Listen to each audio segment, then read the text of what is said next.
Muy buenas noches, queridos sanjuandeínos. En este mes de enero vamos a profundizar en el tema del Espíritu Santo. En este primer encuentro vamos a profundizar en ser templo vivo del Espíritu Santo. Vamos a leer la palabra de Dios, el capítulo 6 de la primera carta del apóstol San Pablo a los Corintios. Dice así San Pablo: el cuerpo no es para la fornicación, sino para el Señor, y el Señor es para el cuerpo. Y si Dios, que resucitó al Señor, nos resucitará también a nosotros con su poder. ¿No saben acaso que sus cuerpos son miembros de Cristo? ¿Cómo voy a tomar los miembros de Cristo para convertirlos en miembros de una prostituta? De ninguna manera. ¿No saben que el que se une a una prostituta se hace un solo cuerpo con ella? Porque dice la Escritura, los dos serán una sola carne. En cambio, el que se une al Señor se hace un solo espíritu con Él. Eviten la fornicación. Cualquier otro pecado cometido por el hombre es exterior a su cuerpo, pero el que fornica peca contra su propio cuerpo. ¿O no saben que sus cuerpos son templo del Espíritu Santo, que habita en ustedes y que han recibido de Dios? Por lo tanto, ustedes no se pertenecen, sino que han sido comprados. ¿Y a qué precio? Glorifiquen entonces a Dios con su cuerpo. Palabra del Señor. Gloria a ti, Señor Jesús. Muy bien, el apóstol San Pablo nos recuerda esta verdad tan hermosa. Dice él: ¿no saben ustedes que son templo del Espíritu Santo y que habitan ustedes y que han recibido de Dios? En la totalidad de la palabra de Dios, de la Biblia habla de, si quieren, básicamente tres templos. El primer templo es el templo del Antiguo Testamento, ese templo tan hermoso que construyó Salomón y después fue destruido y reconstruido. Si ustedes recuerdan, en el templo del Antiguo Testamento, en el templo de Salomón, que era el rey, el tercer rey de Israel, había un lugar que se llamaba el Santo de los Santos, donde Dios habitaba, era donde estaba el Arca de la Alianza, era el centro, el corazón de ese templo. Y bueno, siempre en la historia de Israel este templo simbolizaba el lugar de la presencia de Dios, el lugar donde el Arca de la Alianza estaba, el lugar donde el Santo de los Santos estaba. Era el lugar por eminencia de la presencia de Dios. Ese es el primer templo, el templo de los judíos, el templo del Antiguo Testamento. Hay en el Nuevo Testamento un segundo templo, que es el cuerpo de Cristo. Y para eso, si ustedes leen el capítulo 2 del el Evangelio de Juan, después que Jesús expulsa a los vendedores del templo, no sé si recuerdan esa escena, los judíos le preguntan: ¿qué signo nos das para obrar así? Esto es el versículo 19 en adelante, capítulo 2 de San Juan. Jesús respondió: destruyan este templo y en 3 días lo volveré a levantar. Los judíos le dijeron: han sido necesarios 46 años para construir este templo. Estaban pensando en el primer templo. ¿Y tú lo vas a levantar en 3 días? Pero él se refería al templo de su cuerpo. Él se refería al templo de su cuerpo. La palabra de Dios en este evangelio nos recuerda que Jesús, él dice que su templo su cuerpo era un templo del Espíritu Santo. Si leen el Evangelio de Lucas, todo el tiempo vemos esta realidad, que Jesús estaba lleno del Espíritu Santo, que su cuerpo era un templo del Espíritu Santo. Por eso el primer templo es el templo del Antiguo Testamento, donde el Santo de los Santos habitaba. El segundo templo es el templo del Nuevo Testamento, el cuerpo resucitado, cuerpo vivo de Cristo. Él estaba lleno del Espíritu Santo y por eso su humanidad era como un vaso lleno del Espíritu Santo, lleno de la divinidad, y es el segundo templo. Pero como vimos en la Casa de la Palabra, el tercer templo es el templo de los cristianos. No tanto el templo físico, sino el templo de cada bautizado que vive en gracia de Dios se vuelve un templo vivo de Dios. Recordemos lo que dice San Pablo. ¿No saben que sus cuerpos son templo del Espíritu Santo que habita en ustedes y que han recibido de Dios? Sus cuerpos. Un cristiano bautizado y que vive en gracia de Dios se vuelve templo vivo del Espíritu Santo. Un templo donde Dios vive, habita y mora.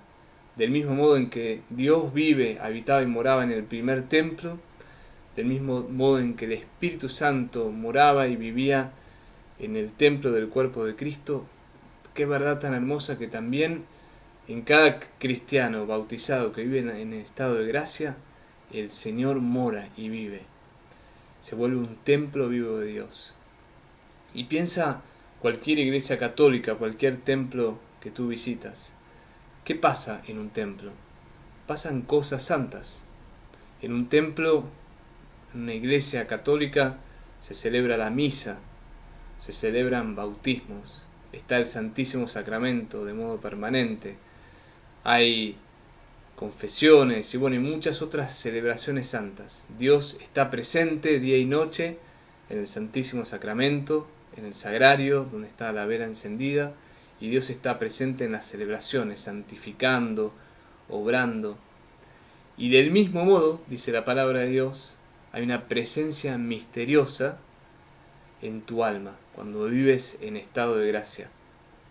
Tu cuerpo, tu alma se vuelve un templo vivo de Dios.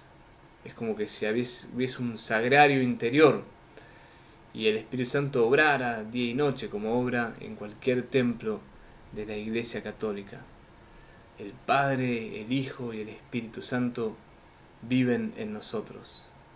El apóstol San Pablo dice que, si leen dice, el Espíritu Santo habita en ustedes. Habita en ustedes. En el Evangelio de Juan, Jesús dice, el que me ama, mi Padre y yo iremos y haremos nuestra morada, habitaremos en él. No es solo un estar, sino que es un habitar. Es una presencia muy hermosa. ¿Dónde habita uno? Uno habita en el lugar donde le gusta estar. Si tú piensas tu habitación, la habitación de tu casa es el lugar donde te gusta estar. Uno en un hotel o en un salón de conferencias o en donde sea está de paso, pero en tu habitación es donde más te gusta estar. Por eso cuando San Pablo dice ustedes son templo del Espíritu Santo y el Espíritu Santo habita en ustedes, nos recuerda esta verdad tan hermosa del amor de Dios que quiere vivir en el centro de nuestro corazón. Y eso es lo que estamos profundizando en este mes, que cada cristiano está llamado a ser ese templo vivo del Espíritu Santo, que cada cristiano está llamado a recibir el Espíritu Santo, a hacer crecer esa presencia santa, esa inhabitación, más y más, y cuidar esa presencia. Por eso, como conclusión práctica, 2 consejos concretos. Uno es que hacer lo que se llama un minuto santo. Hacer un minuto santo. Muchas veces uno, por la actividad o el trabajo o la falta de oración, se puede dispersar. Se puede olvidar de esta verdad tan hermosa de que el Señor vive en mí. Que el Padre, el Hijo, el Espíritu Santo moran en mí, habitan en mí. Me olvido de eso. Imagínate que alguien viene a visitarte de México y se queda en tu casa, tú estás muy ocupado y te vas a trabajar todo el día y te olvidas que tienes un huésped en tu casa. Después vuelves a tu casa a la noche, y ahí te acuerdas de ese huésped. Así nos puede pasar a nosotros. Podemos estar muy ocupados a las carreras haciendo cosas y olvidarnos de ese huésped interior, esos huéspedes, el Padre, el Hijo y el Espíritu Santo. Y por eso el minuto santo es un modo muy concreto de recordar esa presencia interior de Dios en mí. Es muy sencillo, es tomar un minuto, hacer un minuto de silencio, respirar hondo 3 veces y recordar que soy templo vivo del Espíritu Santo, que la Trinidad, el Padre, el Hijo, moran en mí. Recordar que Dios no está lejos, Dios está cerca. Recordar que no estoy solo. El Minuto Santo me hace recordar que en el momento de la tentación la fuerza de Dios puede despertarse si la invoco. Por eso los invito que en esta semana traten de hacer una vez al día un Minuto Santo. Sea en tu trabajo, sea antes de empezar a orar, sea en tu casa, sea cuando uno maneja. Si uno puede cerrar los ojos, mejor. Y uno se recoge, se recolecta, hace un Minuto Santo y recuerda que soy templo vivo del Espíritu Santo. Centro toda mi corazón en ese centro interior, en ese sagrario interior que es la presencia de Dios. Sobre todo cuando uno está muy ansioso o cuando uno está más como inquieto, ahí es más importante que nunca hacer el Minuto Santo. Y bueno, y también el segundo consejo es recordar que Dios vive no solo en mí, sino vive en los demás. Si uno recordase eso de modo más frecuente, uno trataría con más caridad y con más amor al hermano, porque también Él es templo vivo del Espíritu Santo. Uno empieza a descubrir la dignidad y el valor que el hermano tiene cuando recuerda que esa verdad de la inhabitación se vive no solo en mí, sino también en mis hermanos. Por eso, hermanos, dice Jesús, dice la palabra que Jesús era templo del Espíritu Santo, que su cuerpo era un templo vivo del Espíritu Santo. Pero por el bautismo, Él también nos hace un templo vivo de su presencia. Alegrémonos y recordemos frecuentemente esa presencia.